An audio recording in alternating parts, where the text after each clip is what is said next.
Hey guys, welcome back to yet another YouTube video on my YouTube channel, and today we're going to be talking about something rather special. It's what we should be prioritizing while we're practicing and grinding to be the best in Fortnite competitive. This is something that's completely overlooked, and I think a lot of people don't really understand how to prioritize their time. For example, in the Fortnite community, things like sleep, things like diet, things like exercise are all completely overlooked all the time. I mean, if you do a little bit of digging on the internet and you do a little bit of research, you'll find that sleep is one of the best things that you could do, and you should actually prioritize it. If we were actually to make a list of things that we should prioritize when trying to be the best in Fortnite competitive, it would probably look something. Let's just add, things to the list to begin with. Aim training. For PC, it would be like Kovacs, and then for controller and PC, it would just be like 200 pump map. There's also aim duels that we should absolutely consider. It's really, really good for close range aim training. If you've ever struggled with close range aim training, especially with the heavy shotgun in the game where you have to hit the shot or else you're dead, that's something that's really interesting as well. There's stuff like scrims, there's stuff like VOD reviewing, pros/self, there's stuff like arena, creative, right? And then this is where it gets interesting, because a lot of people do this part wrong. And this is what we're going to be talking about today. Guys, sleep is something that I think I made the huge mistake on in my career while I was playing competitive very seriously, 12, 14 hours a day.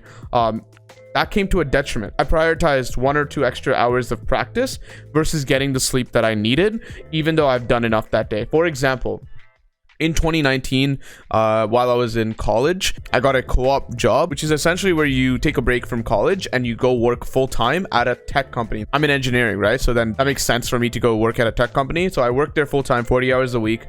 During that, I was also playing competitive, and it was very hard to balance both. So if you can imagine, if you could just guess what came to a detriment, it was my sleep. I would sleep 5 to 6 hours a day for pretty much the entire year, and that was not ideal. Looking back, I definitely played a lot, I definitely learned a lot, but it could have been better. It could have been even more, right? I had the right routine. Like, I was doing Raiders map every single time I came on, if possible. I would play scrims like for 4 hours with my team, and we would VOD review. Like, it was very, very good routine for the time that I had after I came back from work. However, we went too much into detail with VOD review. We went too much into, playing arena, but instead those hours should have absolutely been into sleep, right? And I'm going to make a good argument for this, because I feel like a lot of people don't really value sleep in the Fortnite community. I always do this with videos. I sort of try to explain my thought process with a credible source, right? Because if you don't believe me, maybe I haven't explained it well, or I don't really have validation behind my thoughts, right? Especially because this is a scientific topic, so you really need things to back you up. Here is a sleep scientist on the Joe Rogan podcast. By the way, I love the Joe Rogan podcast. If you haven't, figured that out, I always use clips from there. The Joe Rogan podcast is really good. There's a sleep scientist that made a podcast way back with Joe Rogan. The sleep scientist's name is Matthew Walker, and he explains a lot of the things. I highly recommend actually go watch the entire podcast. I'll actually just show you a very short clip that shows you the importance of sleep, and if this doesn't convince you, then I don't know what will. So just pay attention to the clip, and we'll catch you guys on the other end. For things like motor skills, or even rats running around a maze, where they will learn specific sort of navigational pathways and even skilled motor movements. What you can do is you can place these electrodes into centers of the brain. We work in my sleep center works on humans, but other people have done these studies in rats. And you implant electrodes and you measure the brain cells firing as the rat is running around the maze. And let's say that you can sort of play little tones for each brain cell. So they're running around the maze, and you can listen to the brain cells learning the signature of that maze. So it goes bum bum bum bum bum bum bum bum bum bum bum. What was amazing is that when you let those rats sleep, but you keep listening to the brain, what you hear is brum, brum, brum, brum, as if the brain is actually, and in fact it is, it's replaying the exact same sequence, the memory sequence that it was learning whilst it was awake. It's replaying, but at a speed that is 20 times faster. Whoa. So, now we start to get into this inception world, and I don't mean to, because the scientific data, we're not sort of in that territory. But, that notion of time compression and time dilation that Christopher Nolan played so well with in that movie, we can see that at the level of brain cell firing in rats as they're learning these mazes. And it comes back to what you're saying, which is that the better that they rehearse those skilled memories, when you wake them up and test them the next day, that predicts how much better they are in terms of their performance. So it's not just that you learn, you go to sleep, and you replay and you hit the save button on these new memories. You actually sculpt out those memories and you improve them. And we've done studies with motor skill learning, critical for athletic performance. And practice does not make perfect. Practice with a night of sleep is what makes perfect, because you come back the next day and you're 20 to 30% better in terms of your skilled performance than where you were at the end of your practice session the day before. Wow. I mean, sleep is the greatest legal performance enhancing drug that most people are probably neglecting in sport. Wow. And not just for your physical performance, but actually skill learning. That's right. Skill learning, memory. So after you watch that clip and after you hear the experiment with the rat, what comes to mind, right? Would I rather spend 1 or 2 hours extra and, it coming at a sacrifice of my sleep, of my quality 7 to 8 hours sleep, maybe only sleeping 5 to 6?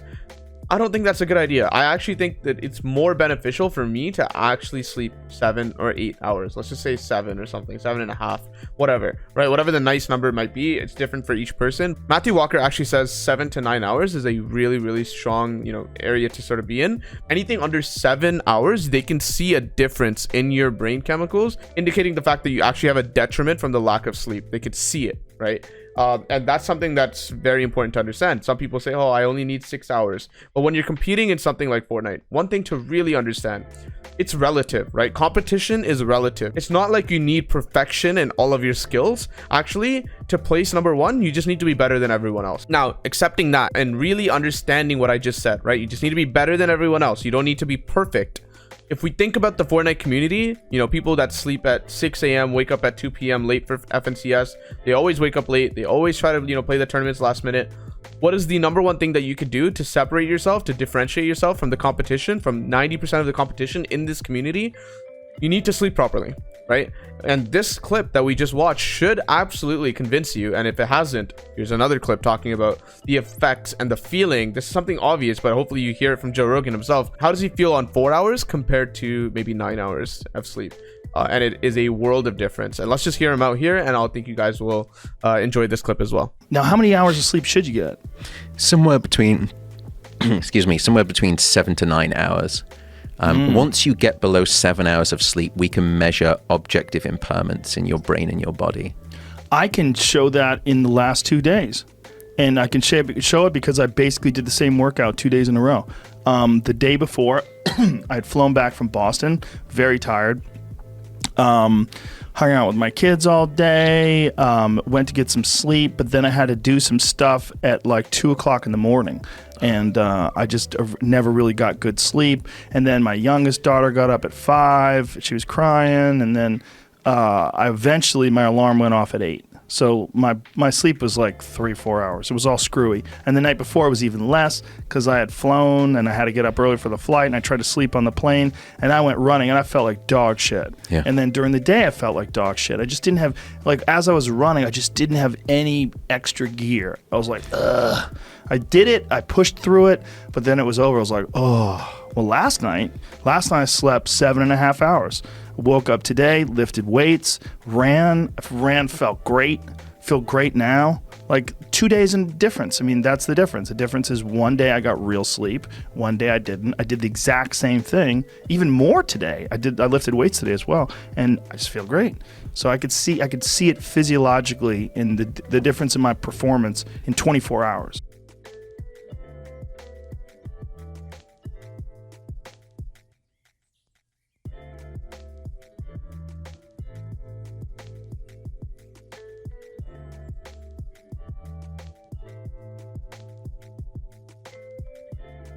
So knowing that, I think that this should give you guys a new perspective. Do some research into it. Do your best effort, because if your dream is to be a Fortnite pro player, you need to be taking this seriously, because having good sleep is a very, very important part of getting better. And actually, I think something, referring back to the first clip, I believe like Mongrel or Benji Fishy, it must have been a joke, but they were talking about cranking in their sleep on one of their tweets way back when. And it's funny now that I think about it, that it's actually a real thing. There's real benefit in doing that, real scientific benefit. And I think if you don't take that seriously, then I don't know what will help you after that, right? This has to be your number one priority, and everything else comes after. Obviously, you know, sleeping 8 hours and then not practicing at all, that's no good. You should absolutely be practicing at least 4 hours a day minimum to, you know, have serious improvement. But thank you guys so much for watching. If you have any thoughts on this discussion, please leave them in the comments below, and I will see you guys tomorrow for the next video. Peace out.